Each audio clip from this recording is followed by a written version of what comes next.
بسم اللہ الرحمن الرحیم ومن يرغب عن ملة إبراهيم إلا من سفه نفسه وَلَقَدِ اصْطَفَيْنَاهُ فِي الدُّنْيَا وَإِنَّهُ فِي الْآخِرَةِ لَمِنَ الصَّالِحِينَ إِذْ قَالَ لَهُ رَبُّهُ أَسْلِمْ قَالَ أَسْلَمْتُ لِرَبِّ الْعَالَمِينَ وَوَصَّى بِهَا إِبْرَاهِيمُ بَنِيهِ وَيَعْقُوبُ يَا بَنِيَّ إِنَّ اللَّهَ اصْطَفَى لَكُمُ الدِّينَ فَلَا تَمُوتُنَّ إِلَّا وَأَنْتُمْ مُسْلِمُونَ أَمْ كُنْتُمْ شُهَدَاءَ إِذْ حَضَرَ يَعْقُوبَ الْمَوْتُ إِذْ قَالَ لِبَنِيهِ مَا تَعْبُدُونَ مِنْ بَعْدِي قالوا نعبد إلهك وإله آبائك إبراهيم وإسماعيل وإسحاق إلها واحدا ونحن له مسلمون تلك أمة قد خلت لها ما كسبت ولكم ما كسبتم ولا تسألون عما كانوا يعملون صدق اللہ مولانا العظیم۔ سامعین گرامی، سورۃ البقرہ آیت نمبر 130 سے ہم نے آج مختلف آیات پڑھنے کا آغاز کیا ہے۔ اس سے پہلے والی آیات ہم نے سابقہ خطبہ جمعہ میں سیکھی تھی کہ جس میں اللہ رب العزت نے جناب ابراہیم علیہ السلام کا تذکرہ خانہ کعبہ کی بنیادیں اٹھاتے وقت اور اس کی تکمیل کے بعد جو دعائیں آپ نے فرمائی تھیں اپنے رب سے، ان کا تذکرہ کیا تھا، جس میں پہلی دعا ابراہیم علیہ السلام کی یہ تھی کہ اے اللہ، ہم نے جو کام تیرے حکم پر انجام دیا ہے تو اسے اپنی بارگاہ میں قبول کر لے۔ دوسری دعا یہ تھی کہ اے اللہ، ہماری اولاد میں سے ایک مطیع اور فرمانبردار امت پیدا کر۔ اور تیسری دعا یہ تھی کہ اللہ، ہمیں اپنی عبادت کے طریقے سکھا۔ اور چوتھی دعا یہ تھی کہ اللہ، ہماری توبہ قبول فرما کہ ہم سے جو خطائیں اور غلطیاں سرزد ہو جائیں یا اس سے پہلے ہو چکی ہوں تو ہی ان کو معاف کرنے والا ہے، اس لیے تو ہماری توبہ قبول فرما۔ بے شک تو بے انتہا پلٹنے والا، توبہ قبول کرنے والا اور انتہا درجے کا مہربان ہے۔ اور پانچویں دعا ہم نے پچھلی بار سیکھی تھی، جو ابراہیم علیہ السلام کی سب سے بڑی دعا کہی جا سکتی ہے کہ اللہ، ان لوگوں میں ایک رسول بھیج جو انہیں تیری آیات پڑھ کے سنائے، تیری کتاب کی تعلیم دے اور حکمت اور دانائی سکھائے ان لوگوں کو، اور اس کے ساتھ ساتھ ان کے کردار کو پاکیزہ کرے۔ یہ 5 دعائیں تھیں جو ہم نے سابقہ خطبے میں ابراہیم علیہ السلام کے حوالے سے سیکھی تھی، لیکن یہ بات بھی ہم بارہا ذکر کرتے رہتے ہیں کہ قرآن مجید میں شخصیات کا، واقعات کا جو تذکرہ آتا ہے وہ محض ایک داستان بیان کرنے کے لیے نہیں ہے، بلکہ وہ مختلف قسم کے کردار ہیں جو ہمیں سمجھائے جاتے ہیں اور سکھایا یہ جاتا ہے کہ تم بھی اپنے حالات کے مطابق ان کرداروں کو اپنے سامنے رکھو، اور جو اچھے کردار کے مالک اور اچھی شخصیات والے لوگ تھے، تم نے ان کا راستہ اپنانا ہے۔ اور جو نافرمان تھے، جو باغی تھے اللہ تعالیٰ کے، جنہوں نے گناہ کا، غلطی کا، گمراہی کا راستہ اختیار کیا تھا، تم نے ان کی پیروی نہیں کرنی۔ آج اسی بات کو آگے بڑھایا جا رہا ہے کہ ہم نے صرف ابراہیم علیہ السلام کو یہ بات نہیں سکھائی تھی، اور انہوں نے بھی اپنا کام مکمل کرنے کے بعد یہ نہیں سمجھ لیا تھا کہ اب بات ختم ہو گئی، بلکہ یہ ایک ایسا صدقہ جاریہ ہے کہ جس کو آئندہ نسلوں تک منتقل کرنا یہ اللہ تعالیٰ کی پہلے بھی سنت رہی ہے، اور آج بھی اللہ تعالیٰ کا یہی حکم ہے۔ اس سنت کے حوالے سے آج کی آیات میں ابراہیم علیہ السلام کا ایک اور کردار پیش کیا گیا، اور وہ یہ تھا کہ جو اللہ تعالیٰ نے انہیں تعلیم دے رکھی تھی، ابراہیم علیہ السلام نے وہ تعلیم اپنی اولاد کو دی، اپنی اولاد کو سکھائی، جناب اسماعیل اور جناب اسحاق علیہم السلام، اور ان کے بعد جو جناب یعقوب علیہ السلام، اسحاق علیہ السلام کی اولاد میں سے ایک برگزیدہ نبی آئے، انہوں نے بھی یہی بات اپنی اولاد کو سکھائی۔ گویا کہ دنیا میں تعلیم کے دو ذریعے ہیں، ایک وہ عمل جو ایک تسلسل کے ساتھ چلتا جا رہا ہو، ماں باپ نے کیا، پھر ان کی اولاد نے کیا، پھر ان کی اولاد نے کیا، وہ اپنے بڑوں کو یہ کرتا ہوا دیکھتے رہے، اور اس عمل کی بنیاد پر وہ چیزیں زندہ رہتی ہیں، اس کے لیے مزید تفسیر کی ضرورت نہیں پیش آتی، کیونکہ لوگ دیکھ لیتے ہیں کہ یہ کام کس طرح کیا جا رہا ہے۔ اور اس کی سب سے بہترین اور کامل ترین مثال وہ فریضہ حج ادا کرنے کے تمام مناسک ہیں، تمام طریقے ہیں۔ حلال کمائی سے مال اکٹھا کر کے حج کی تیاری، یہاں سے اس کا آغاز ہوتا ہے، پھر اس کے بعد احرام، پھر اللہ تعالیٰ کی بڑائی بیان کرتے ہوئے لبیک اللہم لبیک کی تلبیہ بیان کرنا،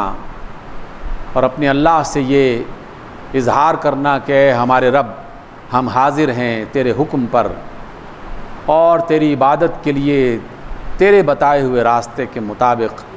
تیرے گھر کی طرف روانہ ہو رہے ہیں۔ اور پھر ایک ایک قدم پر جو عمل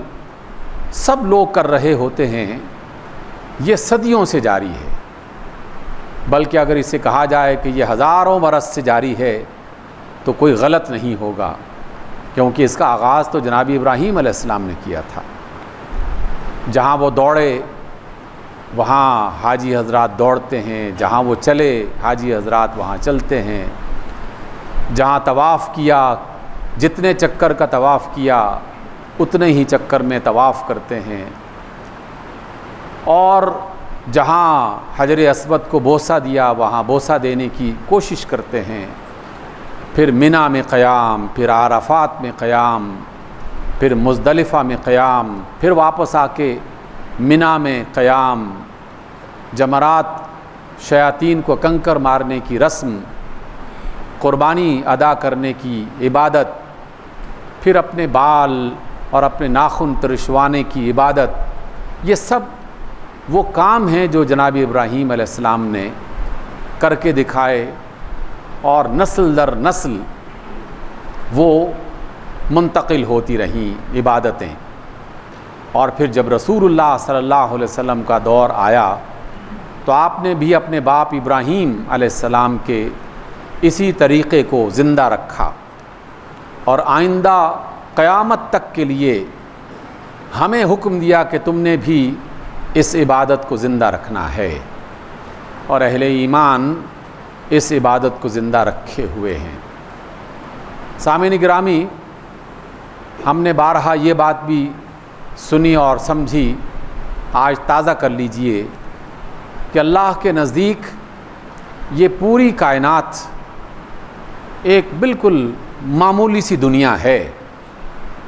اور پوری کائنات میں ہماری زمین اور مزید انتہائی چھوٹی کیفیت میں اور حیثیت میں موجود ہے۔ اس لیے اللہ تعالیٰ جب اپنی بندگی کی بات کرتا ہے تو وہ اس زمین پر بسنے والی ہر مخلوق اور کائنات میں رہنے والی ہر مخلوق کے بارے میں ہوتا ہے۔ باقی کائنات کی مخلوقات جو ہیں وہ تو حکم کی پابند ہیں اپنی فطرت اور اپنی نیچر کے اعتبار سے، لیکن ہم انسان اور ہماری ہی طرح اور ہمارے بھائی جنات جو ایک دوسری قوم سے تعلق رکھتے ہیں، انہیں یہ مکلف کر دیا گیا ہے کہ تمہیں ہم نے فرشتوں کی طرح مجبور نہیں بنایا، پتھروں اور بیابانوں کی طرح، درختوں اور پرندوں کی طرح، چوپایوں اور مخلوقات کی طرح ہم نے تمہیں مجبور نہیں بنایا کہ ایک پری پلانڈ طریقے سے بس تم اپنے کام پورے کرتے چلے جاؤ جس طرح کے نباتات اور جمادات کر رہے ہیں۔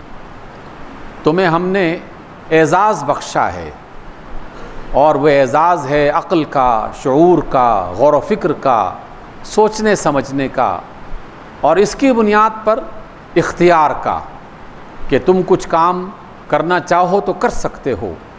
نہ کرنا چاہو تو نہیں کر سکتے۔ اس لیے تمہارے اس اختیار اور اس عقل اور شعور کی بنیاد پر ہم تمہیں آزمائیں گے، اور یہی آزمائش مسلسل چل رہی ہے، قیامت تک چلتی رہے گی۔ اور اس کے دو پہلو جس میں سے ایک کا میں نے ذکر کیا کہ کچھ کام تو ایسے ہیں جو باقاعدہ نسل در نسل ہم لوگوں کو کرتے ہوئے دیکھ رہے ہیں، اور ہمیں کہا کہ تم نے بھی ایسا ہی کرنا ہے۔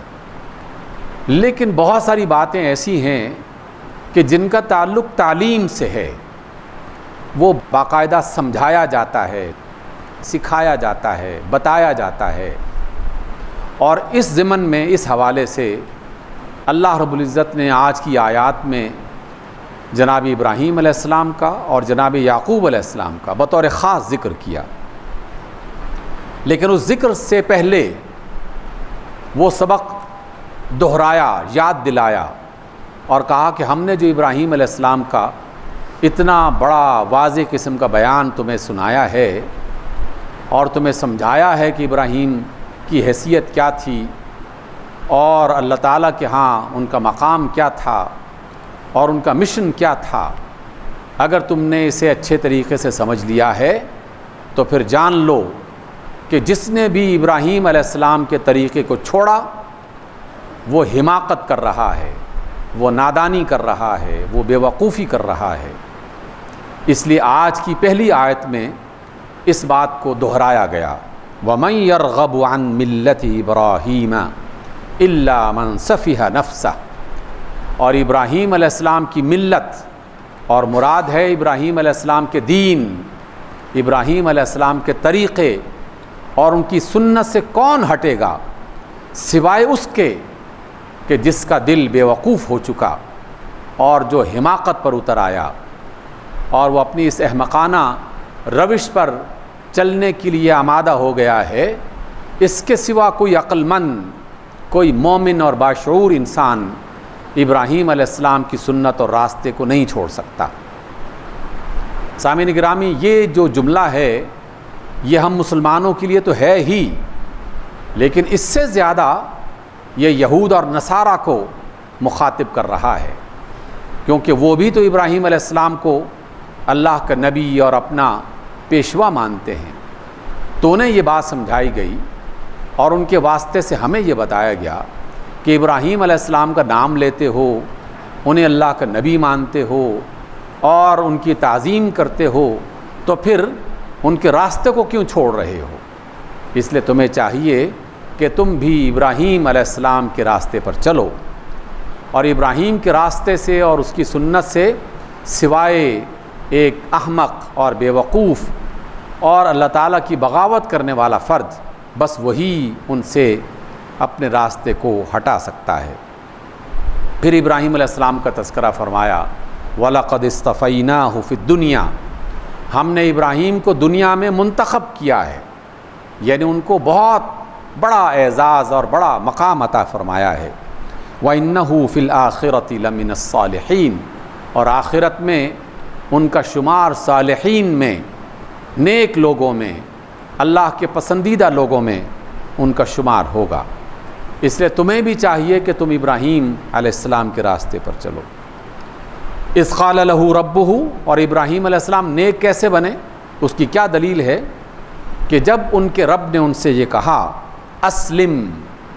اطاعت قبول کر لے، سر جھکا دے، قال اسلمت لرب العالمین، تو ابراہیم علیہ السلام نے بغیر کسی وقفے کے فوراً یہ کہا کہ اے اللہ، اے میرے رب، اے جہانوں کے رب، میں نے اپنا سر تیرے سامنے جھکا دیا ہے، میں تیری بات کو مانتا ہوں اور تیری اطاعت قبول کرتا ہوں۔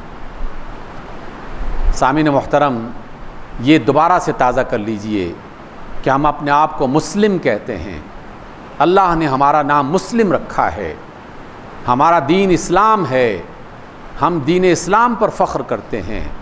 تو مسلم کا معنی ہے اطاعت کرنے والا، اور اسلام کا معنی ہے اطاعت کرنا۔ اب جو فرد، جو معاشرہ، جو قوم اللہ کی اطاعت کر رہا ہے وہی مسلم ہے، اور جو اطاعت نہیں کر رہا وہ مسلم نہیں ہے۔ اور ابراہیم علیہ السلام اپنے رب کی اطاعت کرنے والے تھے۔ اللہ نے کہا کہ اسلم، اطاعت قبول کر لے، سر جھکا دے۔ قال اسلمت، ابراہیم علیہ السلام نے فرمایا کہ اے اللہ رب العالمین، اے جہانوں کے رب، میں نے اپنا سر جھکا دیا اور تیری اطاعت قبول کر لی۔ پھر کیا ہوا؟ وَوَصَّى بِهَا إِبْرَاهِيمُ بَنِيهِ، پھر ابراہیم علیہ السلام نے یہی وصیت اپنے بیٹوں سے کی۔ وَيَعْقُوبُ، اور یعقوب علیہ السلام نے بھی یہی نصیحت اور یہی وصیت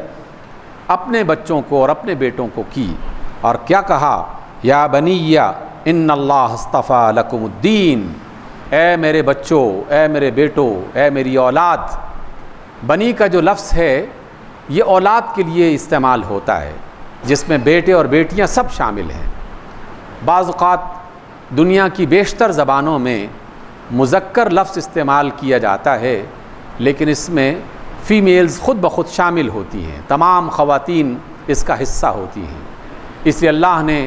جناب یعقوب اور ابراہیم کا تذکرہ ان الفاظ میں کیا کہ انہوں نے کہا کہ اے میرے بیٹو، یا اے میرے بچوں، میری اولاد، اللہ تعالیٰ نے تمہارے لیے ایک دین پسند کر لیا ہے، فلا تموتن الا وانتم مسلمون، اب تم اس دین پر قائم رہو، ثابت قدم رہو، حتیٰ کہ تمہاری موت آ جائے۔ سامعین گرامی، گویا کہ یہ بات سکھا دی گئی کہ ہم چند ایام کے مسلمان نہیں ہیں، ہم چند رسومات کو ادا کرنے والے مسلمان نہیں ہیں، بلکہ ہم تو صبح سے لے کر شام تک اور شام سے لے کر اگلی صبح تک ایک ایک زندگی کے لمحے میں اپنے رب کے مطیع، اپنے رب کے فرما بردار ہیں۔ مسجدیں اور مسجدوں کی آبادی یہ تو ایک رمز ہے، ایک علامت ہے، ایک نشان ہے اس سبق کو یاد کرنے کے لیے کہ ہم اپنے رب کے مطیع ہیں، لیکن حقیقت میں اطاعت کا یہ سبق تازہ کر کے ہم اسی سبق کے ساتھ اور اسی تربیت کے ساتھ اپنے گھروں میں جاتے ہیں، اپنے دفتروں میں جاتے ہیں، اپنے بازاروں، اپنی مارکیٹوں کا حصہ بنتے ہیں، تو ہمارے رب کی اطاعت اور بندگی صرف یہاں چند سجدے اور چند رکوع کرنے سے مکمل نہیں ہوتی۔ یہ تو در حقیقت وہ سبق ہے کہ جو دوبارہ سے تازہ کر کے ہم عملی دنیا میں جا کر اس کا ثبوت فراہم کرتے ہیں۔ اس وجہ سے فرمایا کہ موت تک ایمان اور اسلام کی حالت پر قائم رہنا، کیونکہ اگر موت سے ذرا پہلے بھی کوئی آدمی بگڑ گیا اور کسی کا پاؤں پھسل گیا اور کوئی گمراہی کے راستے پہ چل پڑا تو اس کی زندگی بھر کی ساری عبادت بیکار چلی جائے گی، ناکارہ ہو جائے گی۔ نبی محترم علیہ الصلاۃ والسلام کا ایک قول زرین، بہترین بات جو ہمیں ہر وقت تازہ رکھنی چاہیے، اور یہ دنیا کی ایک بہت بڑی حقیقت بھی ہے، ہم سب اس حقیقت سے گزرتے رہتے ہیں، اس کا تجربہ کرتے رہتے ہیں۔ آپ علیہ السلام نے فرمایا انما الامور بخواتیمہا، معاملات اپنے انجام سے پہچانے جاتے ہیں، کون کامیاب ہوا اور کون سا کام صحیح ہو گیا وہ اپنے انجام کے اعتبار سے پہچانے جائیں گے۔ میں زندگی بھر اللہ کی بندگی کرتا رہوں، لیکن خدا نخواستہ زندگی کے آخری لمحات میں میرے ذہن میں، میرے دماغ میں کوئی شیطان کا وسوسہ ایسا داخل ہو جائے کہ میں اپنے ایمان کو چھوڑ دوں، میں اپنے اللہ کو فراموش کر دوں، میں رسول اللہ صلی اللہ علیہ وسلم کی کسی بات سے انکار کر دوں، تو میری ساری زندگی کی عبادتیں اکارت چلی جائیں گی، بیکار چلی جائیں گی۔ بالکل اس کے برعکس ایک دوسرا بھی ہمیں سبق جناب رسول اللہ کی سیرت سے اور اصحاب رسول کی زندگیوں سے ملتا ہے کہ ایک شخص زندگی بھر اللہ کا باغی رہا، رسولوں کی مخالفت کرتا رہا، لیکن دل میں ایک چنگاری ایسی کہ جس میں حق کی تلاش اور سچائی کی تلاش کا جذبہ موجود تھا، اور زندگی کی آخری ایام میں اسے موقع مل گیا اور اللہ تعالیٰ کی طرف سے وہ توفیق میسر آ گئی اس چنگاری کی بنیاد پر، اس طلب کی وجہ سے کہ مجھے حق چاہیے، میں حق جاننا چاہتا ہوں، میں اس کو پہچان کر اس پر عمل کرنا چاہتا ہوں۔ تو جس نے اپنی زندگی کی آخری ایام میں ایمان قبول کیا اور پھر اس ایمان پر اس کی موت واقع ہو گئی، تو جس طرح کفر سے ساری عبادتیں ضائع ہو جاتی ہیں، ایمان سے بالکل اسی طریقے سے سابقہ زمانے کا سارا کفر مٹا دیا جاتا ہے۔ اور ایسی مثالیں ملتی ہیں کہ ایک صحابی رسول اللہ صلی اللہ علیہ وسلم کے پاس آتا ہے، میدان کارزار گرم ہے، جنگ جاری ہے مسلمانوں اور کفار کے درمیان، وہ آ کے کہتا ہے، کافر تھا، اور کہتے ہیں کہ آپ نے یہ فرمایا ہے کہ اللہ رب العزت اس کائنات کا خالق اور مالک ہے۔ آپ نے فرمایا کہ ہاں میں یہ پیغام لے کے آیا ہوں۔ کیا آپ یہ کہتے ہیں کہ میں اللہ کا رسول ہوں؟ آپ فرماتے ہیں کہ ہاں میں اللہ کا رسول ہوں۔ کیا آپ کی طرف سے یہ کہا گیا ہے کہ اگر کوئی شخص اللہ کو سچے دل سے مان لے اور رسول اللہ پر سچے دل سے ایمان لے آئے تو وہ جنت میں جائے گا؟ آپ فرماتے کہ ہاں مجھے اللہ نے یہی خبر دی ہے۔ ہاتھ میں کچھ کھجوریں تھیں، کھا رہا تھا اور کہا کہ اگر میں اس جہاد میں شریک ہو کر مارا جاؤں تو کیا میں جنت میں چلا جاؤں گا؟ آپ نے فرمایا کہ ہاں اگر ایمان کی حالت میں تم اس جہاد میں شریک ہوئے اور شہید ہو گئے تو سیدھے جنت میں جاؤ گے۔ صحابی وہ کھجوریں پھینکتا ہے زمین پر اور کہتا ہے کہ یا رسول اللہ باقی کھجوریں جنت میں جا کے کھائیں گے۔ جہاد میں شریک ہوتا ہے اور شہادت مل جاتی ہے۔ اس لیے سامعین محترم، ہم اگر نیکی کی حال میں ہیں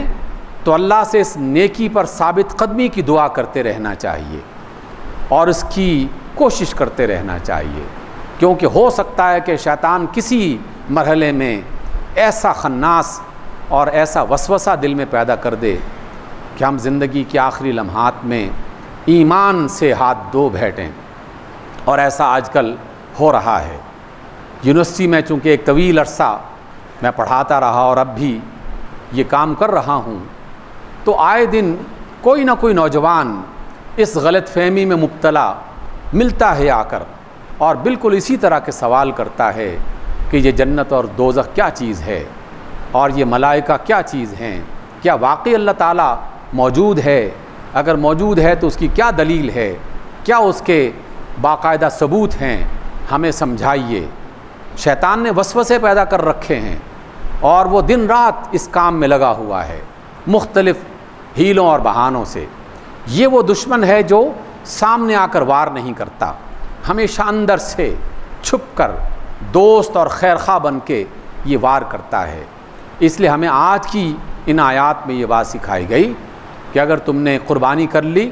اللہ کا شکر ادا کرو، عید کی نماز ادا کر لی اللہ کا شکر ادا کرو، لیکن ساتھ ہی اپنے اللہ سے یہ دعا کرو کہ اے اللہ تو ہمیں اس ایمان پر زندگی کے آخری لمحے تک قائم رکھ اور ہمیں ثابت قدم رکھ، کیونکہ ضمانت کامیابی کی آخری منزل میں پہنچنا ہے، اور آخری منزل تک اس ایمان پر ثابت قدم رہنا اور اپنے رب کی اطاعت کرنا ہے۔ یہی بات ابراہیم نے اپنے بیٹوں کو بتائی، یہی بات یعقوب علیہ السلام نے اپنے بچوں کو سکھائی، اور پھر یہاں تذکرہ کیا جاتا ہے یعقوب علیہ السلام کا بطور خاص کہ انہوں نے اپنی موت کے بالکل قریب اپنے بچوں کو بلایا اور ان سے یہ سوال کیا، اذ قال لبنیہ، جب یعقوب علیہ السلام نے اپنے بیٹوں سے ہی کہا، ما تعبدون من بعدی، میرے مرنے کے بعد تم کس کی عبادت کرو گے؟ قالوا نعبد الہک و الہ آبائک ابراہیم و اسماعیل و اسحاق، اے ہمارے والد جناب یعقوب علیہ السلام، ہم آپ کے بعد آپ کے الہ اور آپ کے آباء و اجداد کے الہ، ابراہیم کے الہ، اسحاق کے الہ، اسماعیل کے الہ، یعنی ان کے رب کی عبادت کیا کریں گے۔ الہا واحدا، ایک الہ، وہ ایک ہی رب ہے، صرف اس ایک رب کی عبادت کیا کریں گے۔ وَنَحْنُ لَهُ مُسْلِمُونَ، اور ہم اس کے سامنے سر جھکانے والے، اس کی اطاعت کرنے والے ہیں۔ سامعین گرامی، جناب یعقوب علیہ السلام کے بیٹوں نے اور ان کی اولاد نے اور ان کے ماننے والوں نے یہ اعلان کیا تھا، لیکن کیا یہ اعلان نسلوں تک باقی رہا؟ آپ ذرا سا بھی اس پر غور کریں گے اور سوچ کے آس پاس کے لوگوں میں دیکھیں گے تو لاکھوں نہیں کروڑوں افراد جو اپنے آپ کو بنی اسرائیل سے تعلق اپنا جوڑتے ہیں، جناب مسیح علیہ السلام سے اپنا تعلق جوڑتے ہیں، ابراہیم اور اسحاق ان سے اپنا تعلق جوڑتے ہیں، انہوں نے اپنی اس بات کو چھوڑ دیا ہے۔ اس وقت یہ کہا تھا کہ ہم صرف ایک الہ کی عبادت کریں گے، لیکن بعد کے آنے والی نسلوں میں سے ایک طبقہ ایسا پیدا ہوا جنہوں نے ہر قسم کے الہ سے ویسے ہی انکار کر دیا۔ پھر ایک نسل ایسی پیدا ہوئی کہ جنہوں نے جناب مسیح علیہ السلام کو اللہ کا بیٹا بنا دیا، اللہ کے ساتھ شرک کرنے شروع ہو گئے۔ تو جو لوگ بھی اللہ کو مانتے ہیں پھر انہیں ہر قسم کے شرک سے باز آ جانا چاہیے۔ سامعین گرامی، آخری بات 1 منٹ میں ہم تازہ کر لیتے ہیں، کیونکہ آج کل ہم اس مشکل میں پڑے ہوئے ہیں، خاص طور پر نوجوان اور سوشل میڈیا سے بہت زیادہ ربط اور ضبط رکھنے والے لوگ، وہ اس طرح کی غلط فہمیوں میں مبتلا ہو چکے ہیں اور ہو رہے ہیں۔ ہمیں اس سے نکلنا ہے۔ انتہائی پڑھے لکھے پروفیسرز کو ہم نے یہ سنا کہ یہ جو آپ آخرت کی اور اللہ کی بات کرتے ہیں، اس کا کوئی عملی ثبوت دیں۔ دوسرا سوال یہ کرتے ہیں کہ چلیں ہم نے اللہ کو اللہ مان لیا کہ وہ کائنات کا رب ہے، لیکن یہ جو آپ چھوٹی چھوٹی باتوں کے بارے میں کہتے ہیں کہ یہ حلال ہے، یہ حرام ہے، ان چکروں سے نکل جائیں، کیونکہ اللہ بہت بڑا ہے اور ہم نے کائنات کا مطالعہ کیا ہے اور کائنات میں لاکھوں کروڑوں سیاروں کے بارے میں ہم جانتے ہیں، ہم نے سائنس کا علم بہت سیکھ لیا ہے۔ تم کیا یہ چھوٹی چھوٹی باتوں میں حلال اور حرام کی تعلیم دیتے رہتے ہو؟ اللہ تعالیٰ اس سے بہت بڑا ہے، اس لیے کوئی پریشانی کی بات نہیں ہے۔ اور اس کی بنیاد پر شیطان کیا حملہ کرتا ہے کہ انہیں اللہ تعالیٰ کی اطاعت سے آہستہ آہستہ دور کرنا شروع کر دیتا ہے۔ پہلے وہ حرام اور حلال کے امتیاز سے نکلتے ہیں، پھر وہ اللہ تعالیٰ کی عبادت کو چھوڑ دیتے ہیں، اور پھر آہستہ آہستہ وہ وقت بھی آ جاتا ہے کہ ایمان کی دولت سے بھی محروم ہو جاتے ہیں۔ سامعین گرامی، اس آخری بات کو تازہ کر لیں کہ اللہ رب العزت بجا ہے کہ وہ کائناتوں کا رب ہے، اور کائناتیں اتنی وسیع اور عریض کہ ہماری معمولی سی عقل کیا، تمام دنیا کے سارے انسانوں کی عقل اکٹھی کر لی جائے تو ہم اس کی کائناتوں کے بارے میں معلومات اکٹھی نہیں کر سکتے۔ اتنا بڑا ہونے کے باوجود وہ ہمارا رب اتنا باریک بین اور اتنا حساس اور اتنا گہرائی کے ساتھ چیزوں کو دیکھنے والا ہے کہ اس کے نزدیک مسیح علیہ السلام کو بیٹا بنانا کیا مسئلہ تھا، لیکن اللہ رب العزت کو یہ بات اس قدر ناگوار گزرتی ہے کہ قرآن مجید میں 20 مرتبہ اس کا ذکر کر دیا کہ ہم ایسے لوگوں کو تباہ کر کے رکھ دیں گے، قیامت کے روز ذلیل کر کے رکھ دیں گے، اور مسیح ابن مریم، مسیح اللہ کے جو رسول ہیں ان کو لے کے آئیں گے، ان کی والدہ مریم کو بھی لے کے آئیں گے، اور وہ لوگ کہ جو اللہ کے رسول مسیح ابن مریم کو اللہ کا بیٹا کہتے ہیں ان کو بھی لے کے آئیں گے۔ پھر سوال جواب کریں گے کہ کیا انہوں نے یہ کہا تھا کہ میں اللہ کا بیٹا ہوں؟ مسیح علیہ السلام فرمائیں گے کہ ہمارے رب، میری کیا مجال کہ میں یہ کہوں ان سے، میں جب تک ان کے درمیان میں رہا تو جانتا ہے کہ میں کیا کہتا رہا،